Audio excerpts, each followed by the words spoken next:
मेरा नाम दीपा है। सभी प्यार से मुझे दीपू बुलाते हैं। कभी कभी कुछ चीज़ें आपकी ज़िंदगी में ऐसी आती है जो आपने कभी कल्पना भी नहीं की थी। हर कोई अपनी ज़िंदगी में भूत प्रेत, कहानियाँ, फिल्में या कभी कभी दोस्तों में फेमस होने के लिए भी तरह तरह की बातें बनाते हैं। पर क्या हो अगर आपको सच में कुछ महसूस होने लगे,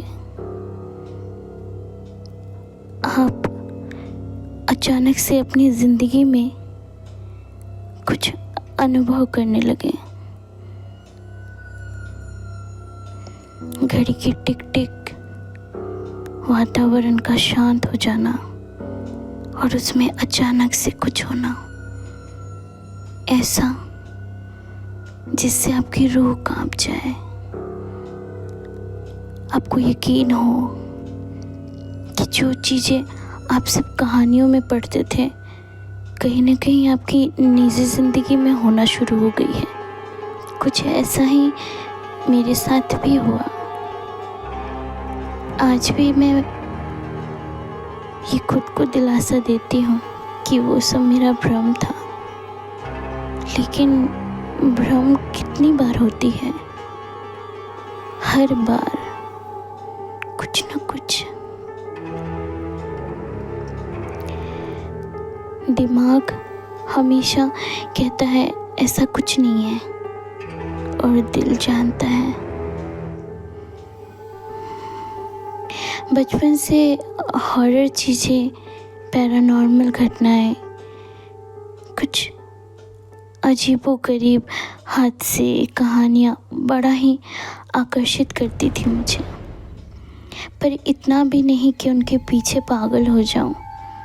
दोस्तों के बीच भी बहुत ही नॉर्मल बिहेव करती थी मैं कि हट ऐसा कुछ भी नहीं होता। हाँ, ये अलग बात है कि मैं मानती हूँ और मेडिटेशन में और भी ज़्यादा स्पिरिचुअल पावर, अवेकनिंग, मुझे सुकून मिलता है मेडिटेशन में।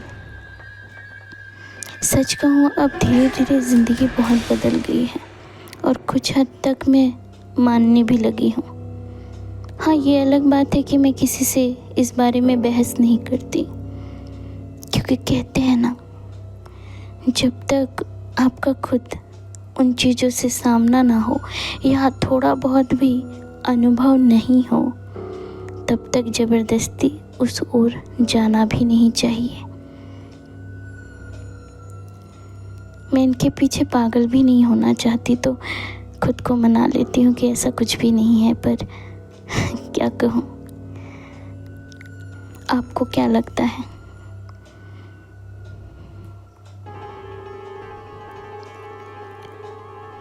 बात उन दिनों की है जब मैं 11th क्लास में थी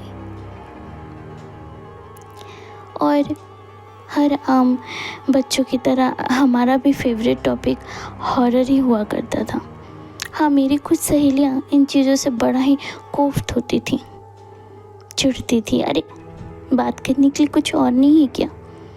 पर मुझे और मेरे कुछ फ्रेंड्स ग्रुप को बड़ा मज़ा आता था। हम तो चाहते भी थे कि कुछ करके देखे एक्सपेरिमेंट कि ऐसा होता है कि नहीं। मेरी एक फ्रेंड थी, नाम नहीं लूँगी, पर वो हमेशा मुझसे कहती थी कि दीपा, हाथों में मेहंदी लगाकर रात में यूँ सोया मत कर, मेहंदी हटा लिया कर। मैं कहती इससे क्या होगा? तुझे नहीं पता, कुछ चीज़ें ऐसी होती हैं जो इन चीज़ों से बड़ी ही आकर्षित होती हैं। खूबसूरती, सुगंध, मेहंदी की खुशबू। और मैं हंस के टाल दिया करती थी कि ऐसा कुछ नहीं होता। मैं नाना जी के घर पे रहा करती थी, वहीं से पढ़ाई कर रही थी आगे की। और ये सच्ची घटना है, इसमें कुछ भी जोड़ ताल नहीं है। जो हुआ वही बता रही हूँ। बहुत ही सामान्य दिन था और बस काम से रात में फ्री होकर मैंने भी मेहंदी लगा ली भर भर हाथ। खाना खाने के बाद मेहंदी लगाते हुए काफ़ी टाइम हो गया था। कौन इतनी देर सूखने का वेट करता। हल्का ठंड का मौसम भी था जिसके वजह से मेहंदी सूखने में वक्त भी लगा रही थी। मैंने सोचा हटाओ सो जाते हैं। फ़ैन को 3 पर कर दिया और एक चादर लेकर बिस्तर पर पड़ी ही थी कि नींद आ गई। सारा दिन कॉलेज में फिर घर में छोटे मोटे काम, थकान तो हो ही जाती है ना। नानी मुझे हमेशा कहती थी डोर लॉक करके मत सोना, तो मैं डोर पूरी तरह से लॉक नहीं करती थी। और मेरे नाना जी की आदत है 3 साढ़े 3 बजे उठकर डाइनिंग हॉल में चहलकदमी करते हुए वो 4 बजने का वेट करते थे। 4 बजते ही मेरे नाना जी मॉर्निंग वॉक को निकल जाते थे। ये हर दिन का शेड्यूल था। मैं आराम से सो रही थी और पता नहीं कैसे एकाएक मेरी आँख खुल गई। मेरे पूरे कमरे में एक खुशबू फैल गई, अजीब सी भीनी भीनी मीठी खुशबू। मैं सोचने लगी ये खुशबू मेरे कमरे में कैसे आ गई, क्योंकि आजू बाजू तो कोई है भी नहीं।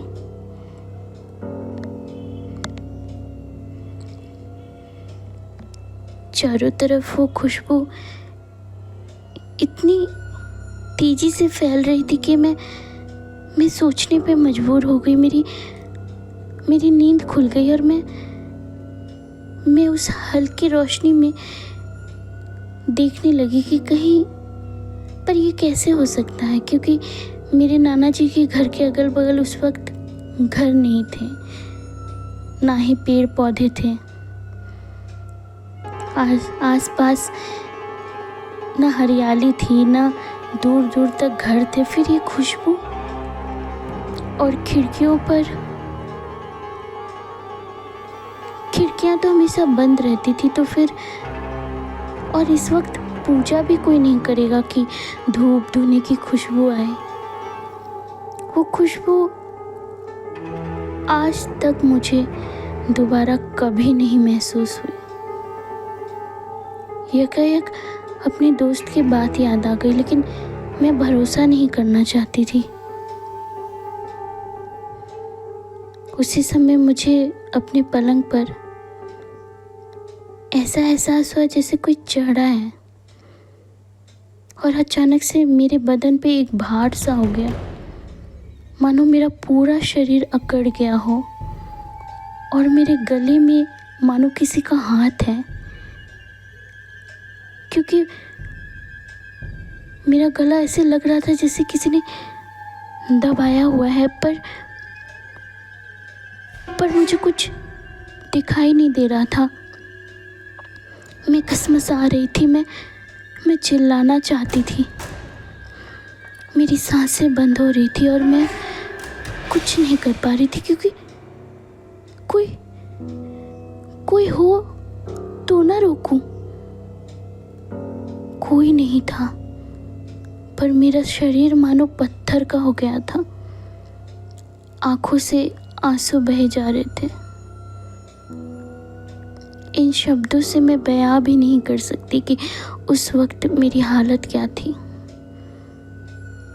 मैं शुरू से ही थोड़ा पूजा पाठ में भी रहा करती थी, तो अचानक से हनुमान चालीसा सोचा पढ़ती हूँ, पर पता नहीं क्यों हनुमान चालीसा याद ही नहीं आ रहा था।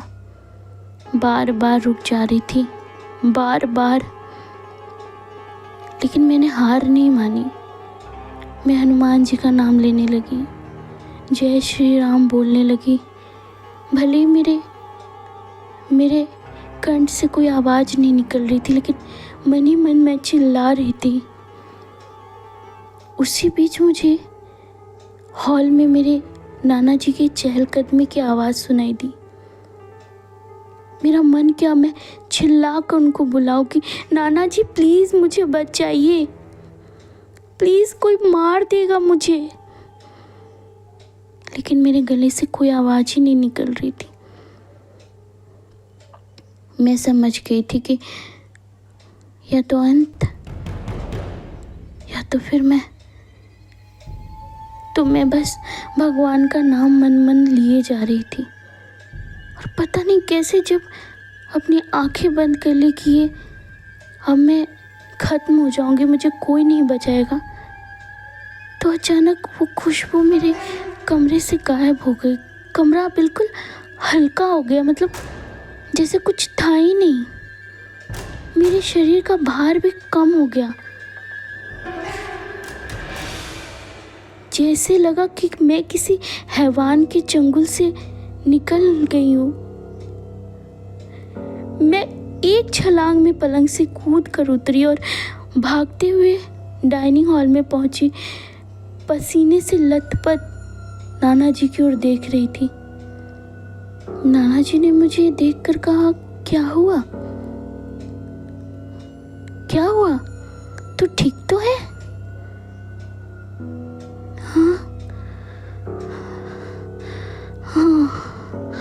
हाँ मैं ठीक हूँ। पर वो देख चुके थे मेरी हालत। कुर्सी सामने कर दी, मैं बैठ गई, एक गिलास पानी ला कर दिया, एक सांस में पी गई। फिर नाना जी की तरफ बड़ी बड़ी आंखें करके देख रही थी। ऐसा लग रहा था जैसे कुछ देर के लिए मैं गूंगी हो गई हूँ। नाना जी ने खुद से पूछा, सपना देख रही थी क्या? पता नहीं क्यों सर हाँ में हिला दिया मैंने, क्योंकि मैं भी यकीन नहीं करना चाहती कि मैंने क्या महसूस किया। हाथों की मेहंदी छुड़ा ली वहीं बैठे बैठे। उस घटना के बाद ऐसे अनेकों घटनाएं हैं जो मेरी ज़िंदगी में हो रखे हैं, और सबूत के साथ।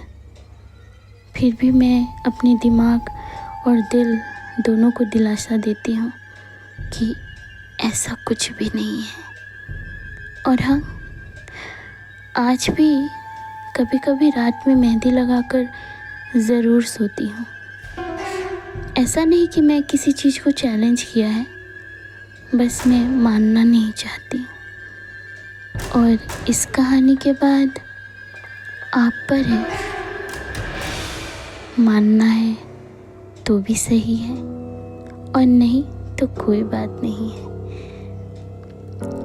मेरी सहेली ने बताया है मुझे कि मेहंदी लगाने से किस तरह की चीज़ें आकर्षित होती हैं, पर मैं नाम नहीं लेना चाहती। आप लोगों के लिए एक कहानी है, पर मेरे लिए मेरा पहला एक्सपीरियंस।